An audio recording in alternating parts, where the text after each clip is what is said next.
Are you a mom with a special needs child and you feel overwhelmed? Today we're talking about finding faith in the process and handling mom guilt on this episode of Coffee with Tea.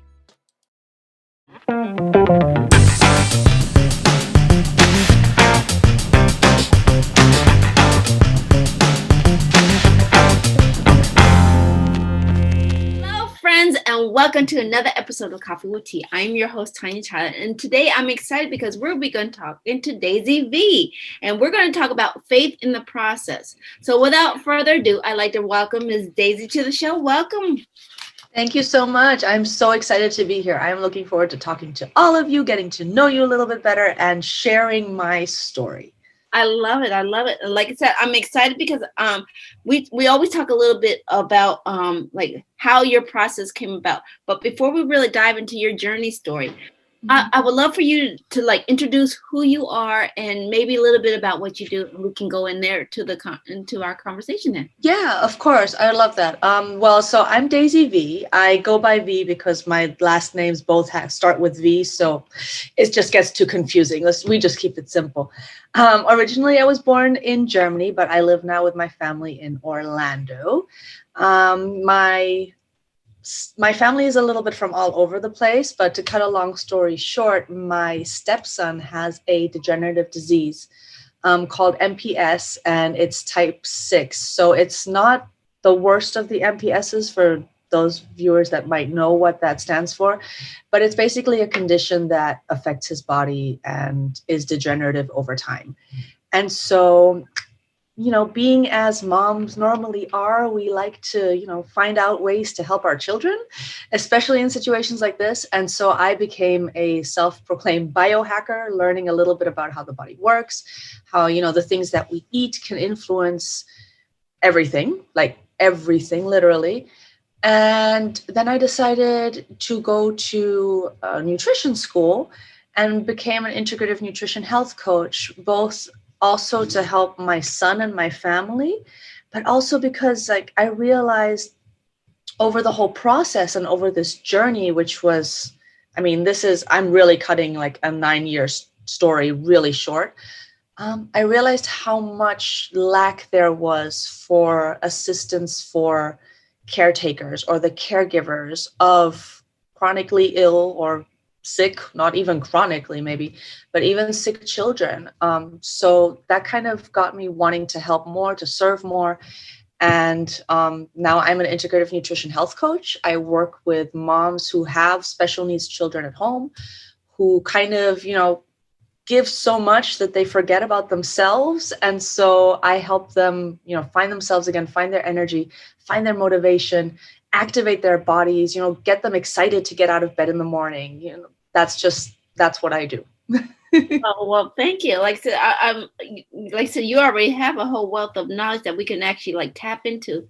So, like a lot of times I want to always when people come onto the podcast, it's like, what's the one thing you really want the audience to take away? So what's the one thing, we're going to dive more into the faith in the process, but and I know you had it was a process for you to do what you're doing. Like you said, it's a 9-year story. It was like condensed into 5 seconds. So it was longer than that, but yeah. But I'm saying we condensed our story. So tell me, how did you know that this was I guess your faith walk? I guess how did you know that this was where you needed to be going? That's a wonderful question. And it's in hindsight and retrospect that I see it, because along this process is kind of where I found how deep my faith really goes. And it's because of those trials that we go through, right? That we grow and that we learn and that we learn to trust. And so it kind of just, when I look back at it, I realized that everything that happened were things that I was praying for, even though I didn't look at it that way at that time. But some people call it, the law of attraction. Some people call it, visualization. Whatever it is, when you see something, when you're working towards a goal, when you're asking for that. And what you ask for shall be given. And that's just, I saw a lot of things, and a lot of things happened. And being able to get medication for Harvey, who's my son, where we never thought possible. We didn't even have any idea. Then being able to travel with the family, finding the right doctors that helped him, finding amazing therapists. And these were all like people that were just handed to us at the time that they were right. And so it's very hard for people to see that or to realize that when you're in the moment. But if you're aware of it consciously at the point, when it happens, you will appreciate it and you'll be able to enjoy every day a lot more than, just going through the daily grind, because you'll start to notice how many blessings you really have.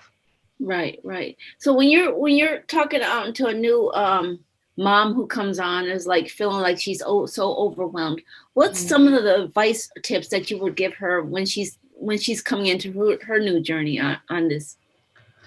Well, when moms want to, change a little bit of, whatever process or habits they have, or change their health completely in general, whatever their desire or goal may be, what I always do first is I sit down with them and have just one consultation where it's all about figuring out exactly what she wants to do. Because I can't tell you, hey, you know what, you need to get more sleep. Well, if your child has seizures 5 times a night, you're not going to get more sleep. It's impossible. And so that's where working with the special needs specifically is very unique. And so maybe we might discuss, different sleep training, or switching off with the family members, or finding, nap times in between and readjusting the body to a different cycle. I mean, there's a lot of different ways, but once you're in the moment, you don't have time to do those ways. You don't have time to look into that. You just think this is it. This is, there's no way. And so I work with them individually on their goals, what they want, and then looking into different ways on each goal, how it will work for them in their situation, for their family, and for their lifestyle. Right, right. And I mean, I know I'm throwing a lot at you in like 20 minutes. Go ahead. I love it. Like I said, what I'm trying, I know faith plays a lot. Faith plays a lot in what you do. Yes. So do you deal with building other people's faith when they come into you? Because like I said, if they're overwhelmed, how do you help them understand that this is a new journey, that maybe they that they're not alone? I guess that's what I'm saying. It's teaching them they're not alone. Well, yeah. I mean, everybody, I don't teach faith. My faith is just, I feel like I have to remind people to have that faith, basically, because of that overwhelm. And when I started this, I was not spiritual. I was spiritual because I grew up in Asia, but that's another different story. But I wasn't, I didn't read the Bible, honestly, but I started doing that and I learned about it. And I'm not trying to push that on anybody, but I believe that every person has something that they should believe in. They have to believe in a better day. They have to believe in a better tomorrow. If it's somebody that is depressed, and I cannot help them, I'm not even going to go there, because there's, that's clinical. There's different issues there. But in your day-to-day, you can always learn to be a little bit more positive. You can always learn to see the better side of things. And that alone will already start to change your mind and give you a different kind of faith. Not even talking about, religion or God or anything like that.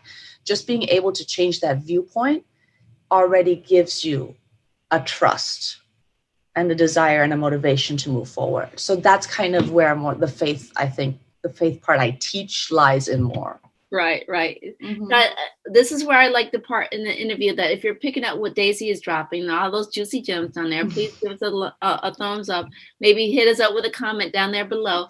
And we're going to dive into, like I said, we usually I choose a topic that's near and dear to your heart. So we talked about the faith in the process. And what I'm saying is, and I know you can't teach anybody their spirituality, and I get that. But I know faith sort of like begins with hope and gratitude. So what's like, say, if thinking of a new mom, she's a new mom watching this episode, what would you advice be to her if you were talking to her right now? What would you say to that mother who's losing hope? Well, I would obviously advise to talk to a friend, or to find somebody to confide in, because that is that I've found at least is already a huge help. Like when, and you can say, yeah, I might not have any supportive family, or well, then reach out to somebody on Facebook. It doesn't matter. Reach out to me, share your burden in a sense of the way, because you'll realize that you're not alone. You need to find a community. You need to find people that will help you. And there's always a way through it, even though today might be really, really horrible and you haven't even eaten yet. And like a shower is like the last thing on your mind, right? I mean, there's just no way. Yes, there is a way. So just breathe for a minute, right? It's like the first tip is always breathe when it's really bad. And then just, you're awesome. You're amazing. You are this child's mother. You will do it. You will see this through because you can. And let's go. Pick up and let's go on. That's sometimes what we have to do to ourselves. Right. So like, just remember to breathe. Remember, it's going to be okay. Thank you that I'm here today. Thank you. I have a roof over my head, whatever gratitude may come out of you. Okay. Thank you that there's food in the fridge. Even though I haven't eaten it yet, I will get there eventually. I'll make it. Right. Right. Even if it's just an apple. I mean, whatever. There's always something to be thankful for. Right. Right. And we're going to dive a little bit too. Like I said, it's amazing how fast 20 minutes can go by, but what's the one thing, I think women, we're just naturally nurturers. So how important is it really to pour into yourself before you can take care of others? What part of that do you not think that some of these mothers are not getting? Or I don't know if I say that nicely. You know what I'm trying to say? No, I understand what you mean. And it happens. It's all mom guilt. Like it's all, I'm the mother. I'm supposed to do this. I mean, I want to do this, but sometimes like there again, give yourself grace. There's not enough hours in the day always for everything. It does not have to be perfect. And even like sometimes it's so silly. We don't realize we have the resources around us because we want to do it our way, or we feel it's our obligation. My husband, he works from home. God bless his heart. He cooks dinner for me every night now, because that way I can focus on other things, because I deal with my son all morning. And, and I used to obsess about what I eat and how I cook my foods and everything. And now he asks me at night, hey, are you eating meat today? No. Okay, fine. Then he'll make me something with veggies. So share that, share when you need help, because that's just step number one. Well, like I said, I'm glad you brought up the mom guilt, because I do believe mom guilt is real. And completely, 100%. In every family, not just, everybody. Every mother. So, well, I think that could be another topic as we get down deep. But I really, we're like 6 minutes out, and I really have a couple of questions that I want to touch on before we really wrap up. And what's the one really overarching message that if nobody else hears from anything else from this interview, what's the one thing you want them to really take away from this? You're not alone. Is maybe right now appropriate for these times, because a lot of parents feel that way, not just special needs.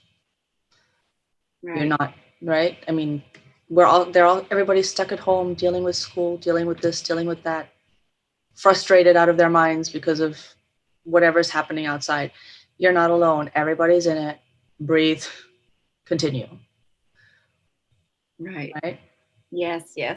And Ms. Daisy, do you have, we got a few more minutes to, what's some of your big goals that you want to hit for 2021? Oh, I want to help more families.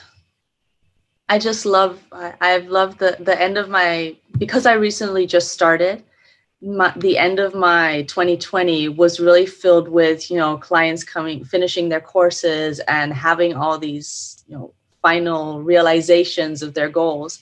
And it was so fulfilling. And it's just something that I just want to keep doing more and more and more. So as long as my husband keeps cooking, I can keep filling up my schedule and helping more families. So kind of that's what it's all about for me this year. Right.